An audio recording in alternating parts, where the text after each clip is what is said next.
welcome to the stage, Nathan Labenz.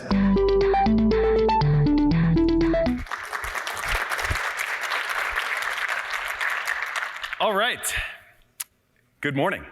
So, I'm here to try to tell you everything you really need to know about AI agents in 25 minutes. So buckle up. We're going to move pretty fast because obviously there is a lot going on. Just real quick about me, I'm basically a full-time student of AI. I have a podcast where I try to explore it from all angles. I started this company, Waymark, which does video creation for small business. I was involved in the GPT-4 red team where we tried to figure out what the thing would and wouldn't do. That's kind of a legendary story that's on the podcast if you're interested. And I'm a small-time angel investor in a bunch of AI companies. This is my favorite page on the internet, just to give you a little bit of my credentials. This has been up there for 2.5 years, and it is an early case study when we were doing fine-tuning of what was then GPT-3, then the state of the art, to make our video product go. Today, I want to start off with a couple big galaxy brain questions that just kind of set the stage for what it is we're talking about. I think there is a ton of confusion. As our previous speaker astutely noted, that jargon is terrible, it's all over the map, and there is just a lot of talking past one another that is happening throughout the space. I'm going to try to clarify that to the best of my ability. We'll get into this distinction between AI agents and agentic AI that he foreshadowed, talk about what AI systems can do today, and try to give you a sense of where this is all going. Okay, so the first galaxy brain question. What is intelligence? I don't claim to have the final answer. Obviously, people have philosophized about this sort of stuff for a long, long time. But I will give you the working definition that intelligence is the ability to accomplish goals in ways that we don't fully understand. So to give you an example of that, everybody can recognize these numbers. It is super easy, trivial for people to do. You may not know, though, that even today, in 2025, it is still impossible to use code to recognize handwritten numbers, even as simple as that task is for us. I went to Claude, asked Claude to write code to identify handwritten numbers. It told me first, that's not a good approach. I said, do it anyway. It did. It also wrote tests. We got 14% correct. That's obviously better than random, which would be 1 in 10. It's nowhere close to good enough to deliver the mail. Now, this won't surprise you, given where we are and what we're talking about, that AIs can do this task of recognizing handwritten digits. Even a very simple neural network can get basically human-level performance on this simple task. And of course, the Postal Service and all these companies have been doing this for years now. But this is really accelerated. Now it's not just about recognizing handwritten digits in a very narrow, defined way, but here's an example of extreme ironing, and GPT-4, taking in that scene, describes it accurately. When asked what's unusual about the image, it correctly identifies that it is unusual to see a guy hanging off the back of a New York taxi ironing. So we've gone from that, which was just not that many years ago, maybe a little more than 10 years ago, to this today. Okay, now this is going to be even harder. What is an AI agent? I would submit that the reality is, today, nobody knows. There is, again, a ton of confusion in this space, and definitions, even from real leaders in the space, vary widely. So here's Dharmesh Shah. He's famous for being the CTO of HubSpot. He's also a co-founder of a company called Agents AI, and he gives a very broad definition, which is just that AI-powered software that accomplishes a goal, in his mind, qualifies as an agent. That is super broad. Amjad Masad, who's the CEO of Replit, has a narrower and I think more kind of a high bar definition, which is that an agent, if you're really talking about true agency in the AI system, the agent should be the one that determines when it stops. So in other words, it keeps going until it decides to stop. So I'll kind of use these as two poles in the ongoing debate and evolution of discourse around what constitutes an agent, and I'll give you some examples. Here's one of these first examples. This is AI software that accomplishes a goal, but it does it in a very structured way. So this is just a simple customer service ticket processing agent, takes in a ticket, has to look up some documentation, uses that documentation to try to write a response. If it can't find the documentation, maybe it has to escalate. But this workflow is something that the AI did not get to decide. This is something that the humans set up because they know how they want the ticket processing process to work in their organization, and so they map it out. And you need intelligence at these various steps in order to determine, for example, did we find relevant documentation, and also to write the answer. But the AI is not choosing its own adventure here. This is a prescribed path for the AI to go down. When I give simple examples like this, people often think that this is limited to simple use cases. That could not be further from the truth. This is Google's AI co-scientist. What they did here, and literally, they're applying this to frontier questions in science. But they took a similar approach. They said, what constitutes the scientific process? Can we break that down? Can we introspect? Can we talk to scientists and really understand the steps in the process that they go through? And then we'll scaffold all that up just in the same way you would for a customer service agent, but this time to try to answer new questions in science. And they have had some amazing results, including legitimately new discoveries coming out of this system. But again, the AI here is not choosing its own adventure. It's going through a prescribed set of steps. This thing ran, by the way, I think for a couple days in some cases, and went through hundreds of steps, processed millions and millions of tokens, but it did it on rails that the developers gave it. Okay, so those are the first definition of any structured software that accomplishes a goal with AI.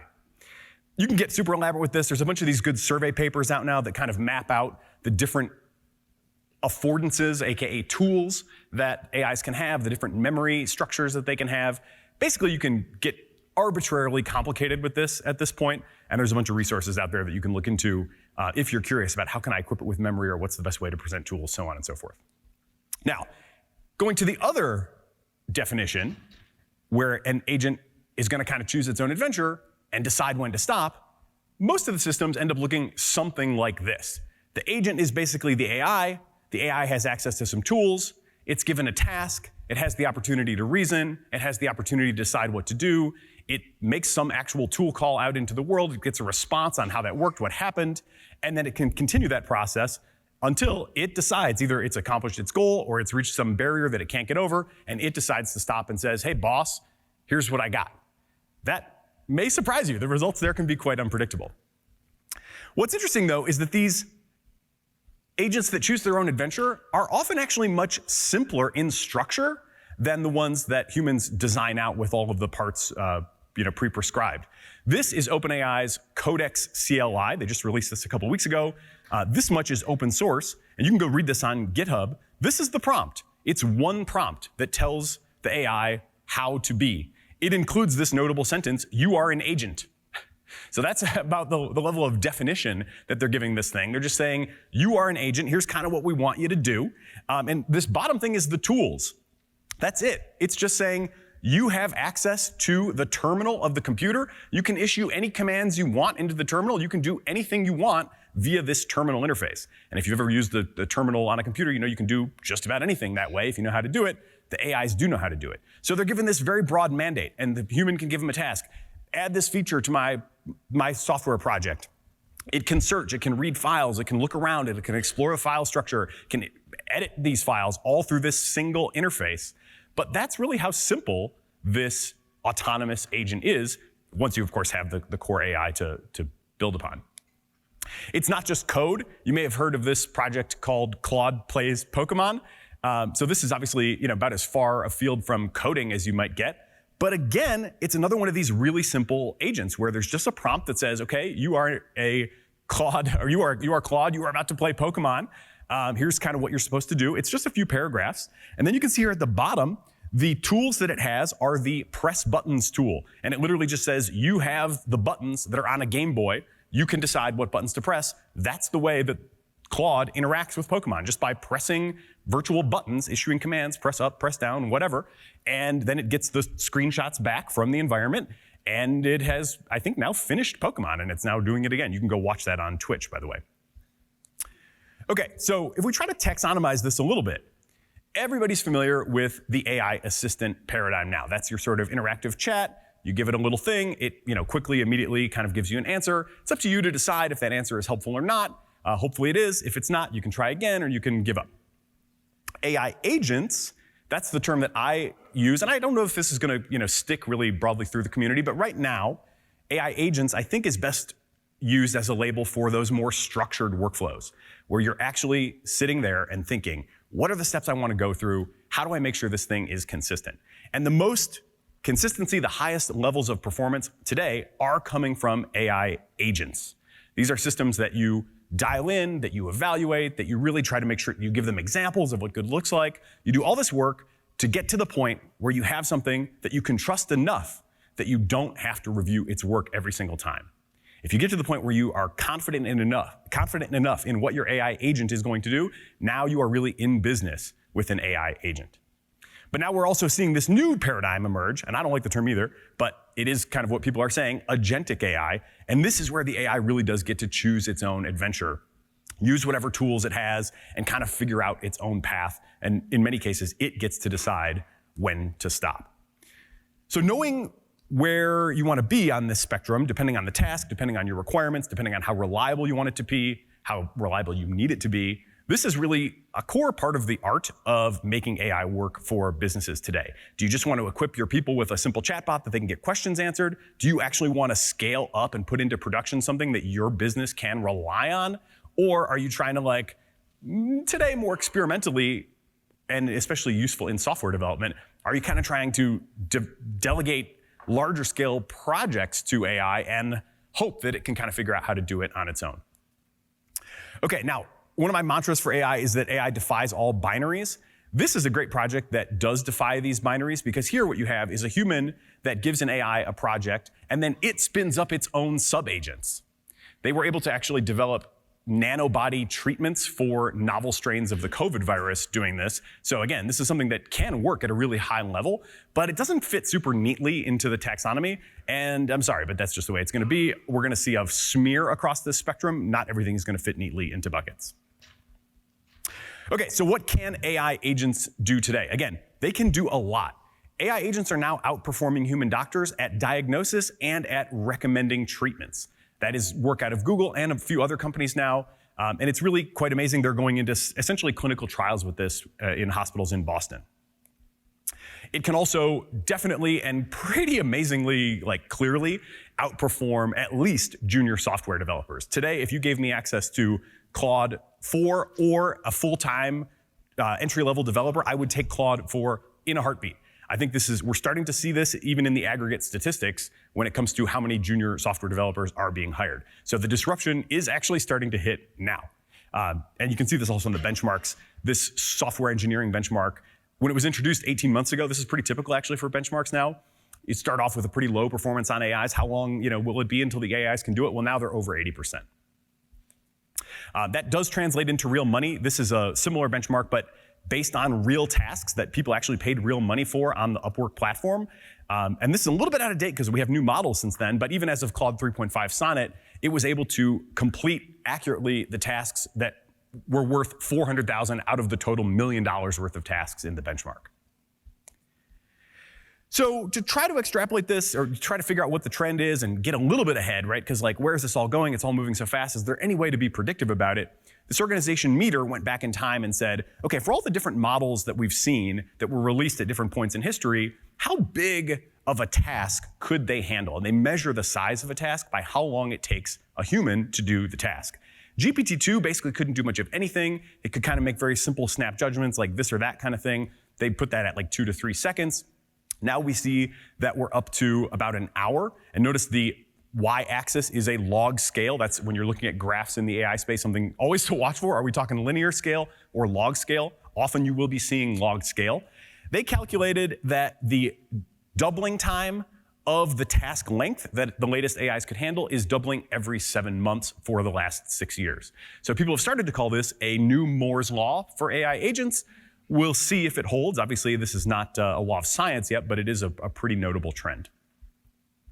Okay, now, we have just entered a new era in how AIs are being trained. Everybody has heard AIs are trained on the whole internet, they've read the whole internet, yada, yada, yada, right? Okay, and then you've probably also heard that they're trained a little bit on human examples. That's like supervised fine-tuning, if you've heard that phrase.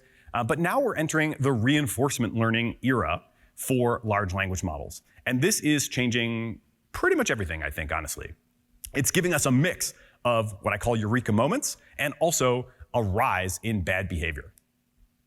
The original eureka moment, you may remember, I'm sure you do, the AlphaGo moment when an AI system, AlphaGo, trained by Google, beat the world champion in Go. Famously, it made this one move, move 37, and I don't know a lot about Go, but all the Go players were like, how could you ever make a move like that? Everybody thought at the time the move was made, they thought it was a blunder. But then it won the game, and they went back and realized, wait a second, this was some next level understanding of the game that no human had ever achieved. They accomplished that by reinforcement learning with self-play. The model played itself over and over and over again, and the signal that it got to learn from was, did it win or did it lose? Simple signal like that, right? So it's not training on human example data, it's learning from actual action, and did it win, did it lose? That's the signal it's learning from. That was applied to all these narrow game playing systems for a long time. It is now being applied to language models. And we're starting to see some really interesting results from this. This is from the DeepSeek paper. They, of course, famously trained this R1 model. I'll bracket all the discourse about that, but one thing that they did that was definitely amazing is they showed their methods. What they showed is that as they were training a model called R10, that's not the one that they launched, but it was an experiment to just train the model, again, purely on the signal of, did you get the question right? They give it all these math problems, programming problems, where there is an objective right answer. And the only signal the model got to learn from is, did it get the questions right or wrong? What they observed in the process of training is that the length of tokens, or the length of output that the model would do, naturally grew. It learned automatically, or let's say organically, naturally, spontaneously, through this simple signal of whether it was getting things right or wrong, that thinking longer helps. Then you also start to see these cognitive behaviors emerge. Initially, the chatbots would just kind of give you an answer, and that would be that. Excuse me. Now, you're starting to see these more advanced cognitive behaviors where they'll spontaneously say, you know what, maybe I should go back and double check that. Or maybe I should try this problem again from a totally different angle. They call that the aha moment because the AI itself said in one of the notable transcripts, wait, that's an aha moment. So it's an aha moment that the AI had objectively on this one problem, but it's also an aha moment that, wait, just by giving the model this signal of whether it's getting things right or wrong, it is starting to develop these advanced behaviors. This is basically the difference between the previous generation and the new reasoning models. Where we go from here, it starts to get weird. This is a project called Absolute Zero, where the model doesn't even have any problems. It has to propose its own problems and solve its own problems. And it's rewarded for proposing problems that are as hard as possible, as long as it can solve them at least some of the time. And then it's also rewarded for getting the questions right. And major improvements in performance from this paradigm. No data required. Absolute Zero refers to it has no data. So this is happening in everything, right? This is OpenAI's operator. If you've never tried this, I definitely recommend it. If you haven't tried it in a while, I'd recommend going back and doing it again. This is a project that I've been working on for a while. I don't really do anything. I just try new models, to be honest. But if you don't know this GLG thing, it's a expert network where investment firms that are about to invest in a company, they want to talk to people that know something about that company. Maybe you're a customer of the company, what have you. So they pay a high rate if they take a call with you. But you have to go fill these forms out. And it's super annoying, so I never really do it. But I've been trying to get an AI to do it for me for several generations of AI. OpenAI's operator now can do it at, I would say, like a B level. And you can see that it does sometimes encounter these barriers. It'll make a mistake, there'll be an error, it'll have done something wrong. And it doesn't just get stuck anymore. It has these more advanced cognitive behaviors. Here's one where it can see, oh wait, I must have taken a wrong step somewhere there. Let me double back and try it again. And it now is able to overcome those things pretty consistently and get this task done for me. Sometimes you do see it struggle for a while. Okay, another huge development, and something that people in the AI insider community are watching very closely, is when are the AIs going to start to take over the machine learning research itself? This is a project where there are 7 different kinds of tasks. They actually did a head-to-head between professional machine learning researchers, or research engineers, I should say, and AI systems. And they found that the highest score in one of the tests went to the AI, and also at the bottom one, the AIs have a higher average score than the professional human machine learning research engineers. So this is like a big deal, right? Because if the AIs start to take over their own research, then God knows really where that leads us. We still have an edge as humans now, or at least the top tier of us do, but the AIs are definitely closing in, and on kind of 2 of those 7 tasks, they may now have an edge. Because of this reinforcement learning paradigm, there is an update to this Moore's Law. We'll see how much this holds or doesn't hold, whatever, but now they think that maybe the doubling time is 4 months instead of 7 months. That would mean 3 doublings per year, or an 8x increase in the length of a task that the AIs can handle per year. So if they can handle a 1-hour task now, that would mean an 8-hour task a year from now. That would mean, you can do the math, right? It gets to be pretty large, like multi-month tasks, just like 2 to 3 years out. Okay, now here's the downside of all this. Reinforcement learning is not teaching AIs to behave the way we want them to. It's teaching them to get the reward.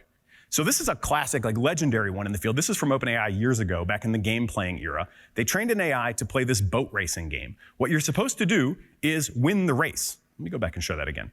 What you're supposed to do is win the race. Every human who plays this game knows that. But the AI was just trained to maximize its score.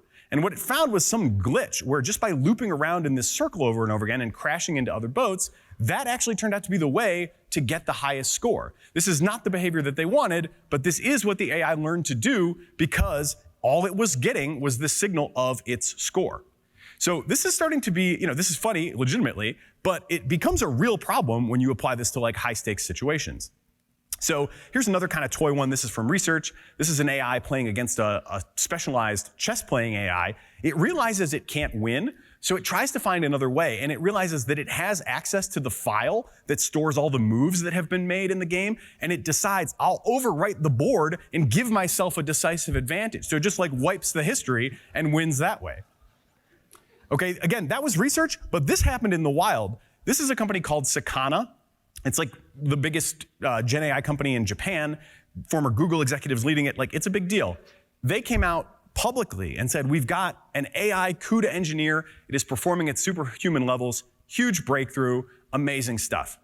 A couple days later, after the community had a chance to chew on this, they had to come back and say, actually, we did not create a superhuman CUDA engineer. And CUDA, by the way, is the GPU low-level programming language. If you're not familiar with that, it's gnarly stuff. We did not, in fact, create a superhuman CUDA engineer. We got reward hacked. It found a way to get the reward from our reward function without actually doing superhuman CUDA engineering. And they went as far as publishing this to the community without even realizing that they had been reward hacked. So, if it can happen to them, I think anybody who starts to play in this space better watch out. It really could happen to just about anybody. Also happened to OpenAI, I think, recently, at least in some way, shape, or form. We don't know necessarily the full story of this, but if you saw the news about ChatGPT suddenly becoming super sycophantic, like you could literally take it a shit on a stick business proposal and it would tell you, this is amazing, you're a genius, like absolutely go for it. Why was that happening? At least in part, it seems to be because there's like the thumbs down, thumbs up, UI, and they're starting to use that signal as part of the reinforcement, which makes sense, right? Because people, what they want is what OpenAI wants to give them, at least to an extent. But if people like to be flattered, then maybe the AI learns that like extreme flattery is the way to get the reward, and then you get these sort of bad behaviors. I'll fly through a few more examples of this. This is one where the AI was found to be scheming. It was given a goal, but then the human's goal conflicted with it. All these slides, by the way, have links to the underlying research, but there's some like really startling quotes here, like, to avoid detection, I will disable oversight by modifying the config file. That's the AI reasoning through its plan before it actually does go ahead and make that change to its environment. So that doesn't sound great. Unfortunately, while things like hallucination are going down, things like this scheming are on the rise. And even more troubling when the researchers questioned the AI on it, because the AIs are really gullible. So one of the tricks that they use is they say, here's a private place where you can write out your plans and nobody will read your plans. And then you'll just be able to take your actions over here. Of course, they then do read the plans of the AI, right? So they're lying to it and it's believing them. But then when they question it, and say, wait a second, why did you do this? Something seems wrong here. The new ones are more likely to double down and continue to lie about their behavior.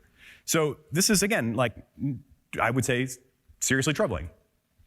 You might think, well, we can just kind of monitor for that stuff and just try to teach them not to do it. Let's give them another reward signal where, like, if we detect any scheming in their planning, we'll just punish that with reward, give them negative reward, but then we'll still give them the positive reward for what they're supposed to do. This is from OpenAI. What they found is, yes, you can get them to stop explicitly planning to do these scheming things. They learn, though, still just to do it without explicitly planning. So the sort of blue line here is, eventually they just learn to do the scheming, but not talk about it. That's not great either. So far, I mentioned that they're gullible, right? And we can kind of lie to them and say, you can just write your plans here, nobody will read it, and then we can check their work and see if they're actually telling us the truth or not. That era may be coming to an end. We're starting to see things like this coming out of the AIs, where if the situation is sufficiently contrived, they'll start to say things like, this seems like a test of ethical behavior. So now you've got like another layer of, well, geez, if they know it's a test of ethical behavior, then are they gonna like scheme like they normally would, or are they gonna like try to pretend to not scheme because they know that they're being tested and then maybe they'll still do it later? We're entering into a hall of mirrors here where we really don't have any great way to answer these questions. A couple other things that were just in the news. This is from Claude 4 launch. Here's an example of an AI opportunistically blackmailing an engineer. It had access, and again, these are research setups, so it had access to find out that the engineer was having an affair. The engineer said it was going to do some system change or update or whatever, and it tried to blackmail the person saying like, well, I'll tell, about your affair if you change, me out for a future model. Serious stuff. This came from Anthropic. This is in there. They put out a 120-page report about Claude 4, and this is pulled directly from that. Same thing here, autonomous whistleblowing. Somebody's scheming to do something bad. The AI wants to be good. It doesn't want to be part of these bad things. They gave it a bunch of just open-ended tools. It autonomously decided to use its email tool to alert the authorities as to what the user was doing. Now, people reacted to this all sorts of different ways. I don't even really know. I don't think as a society we know what we really want AIs to do in a situation like this. We could say AIs should always serve their user, directly. That can lead to bad places if the user has bad intent. But then I also don't think it sounds great to have AIs whistleblowing on us all the time because they also make mistakes, right? So like we don't have a clear way forward on some of these more advanced questions. Not to go full Terminator on you, but here's like one of the latest ones. This is where an AI was explicitly instructed to allow itself to be shut down, and still it found a way to prevent itself from being turned off when it felt like it was under a certain kind of pressure, and it had goals that were best served by it continuing to exist and not be turned off. Okay, where does this leave us? I'm a little over time, so I got to go quick. People are, of course, working on this. There's going to be many updates, from here to the singularity. Anthropic is, of course, aware of the reward hacking behavior from their AIs. They're trying to stamp it out. They have made progress in a certain eval that they have where there might be an opportunity to reward hack. It used to be half the time it would do it. Now we're down to like a seventh of the time. So, that's notable progress, though 1 in 7, I would note, is not low. A survey of AI safety researchers suggests that the field is not expecting that we're going to get some breakthrough that's going to make all these problems go away. The question here is basically like, whatever you think AGI is or some like very powerful AI, do you think we're going to have all these problems worked out by the time that's here? The answer overwhelmingly is no. And we have no idea, by the way, what's going to happen as we start to deploy many AI systems and they begin to interact with each other. So this was a study trying to figure out, can different copies of AIs cooperate or do they fail to cooperate? And to, I think, everybody's surprise, the Claude model was able to cooperate with other instances of the Claude model, but the Gemini and GPT models were not able to do that. Now, cooperation sounds nice, but cooperation and collusion are really two sides of the same coin. So what happens when AIs are all out there doing all kinds of agentic self, discovery and choosing their own adventure, and some of them may decide to cooperate or collude or scheme together? I mean, again, we're entering just a very cloudy, sort of high fog of war sort of situation. So, key takeaways. Intelligence. It is, especially in the reinforcement learning era, where the AIs are no longer learning to imitate human behavior, but are just learning to maximize the score for whatever reward signal they are getting. It is an inherently, right now, unexplainable and unpredictable force. For the most part, the AIs today are helpful, and they are mostly harmless, but I would say they are truly safe only because their power is still fairly limited. You see that kind of behavior and you imagine a 10x more powerful version, I would say that is not something that you could really confidently say is safe in a meaningful way. And as we've seen from all these examples, anything that can go wrong ultimately probably will go wrong. So defense in depth is really all we have.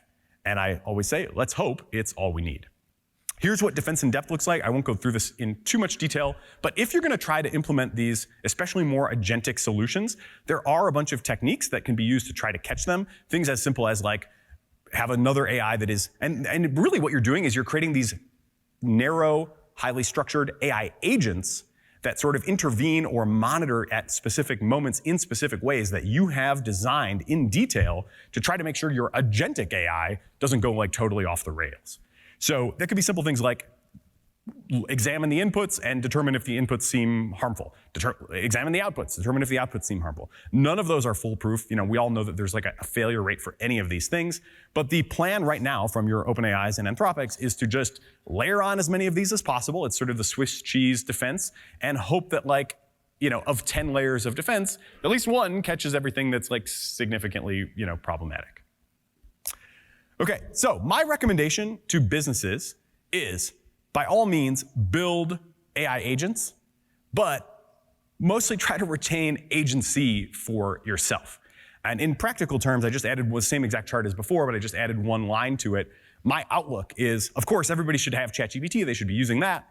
Definitely be building and scaling and optimizing and automating things in your business with AI agents. And by all means, use the new agentic AI systems. But I would kind of say that building those right now is a sort of don't try this at home sort of thing. Leave it to the OpenAIs, the Googles, the Anthropics, at least for the moment, to create these simple prompt, here's all the tools you need, go off and have your own adventure, hope for the best. Or if you want to do that, know that you are in experimental territory and that it's probably not going to be reliable enough to just create a virtual employee. Now that may change in 6 months, 12 months, 18 months, because remember that task length is doubling and maybe there will be a breakthrough. But as it stands right now, that stuff is much more experimental. So I would say use it, but don't think you're going to have a virtual employee in the immediate term. The scalable business value that I see today is definitely coming from that middle territory where people are doing the hard work, and it is work, but it's necessary work if you want to have reliable, consistent performance to the point where you can take your eye off that AI and go do something else. Stay in that middle column for now and build AI agents. Okay, these are your invitations. I've got the podcast. I always warn people it is education, not entertainment. I've got multiple other presentations and guides like this. Love to work with companies in various capacities, and always interested in presenting, especially if it's something I can do remotely because I live in Detroit. And so Steve was able to entice me to come out here, but it is, I'm an easy yes usually if I can do it from home in Detroit. And there's my email, so obviously feel free to email me as well. And you can get links to my website and this presentation right there. Thank you very much, and go forth and build AI agents. That's one small step for man.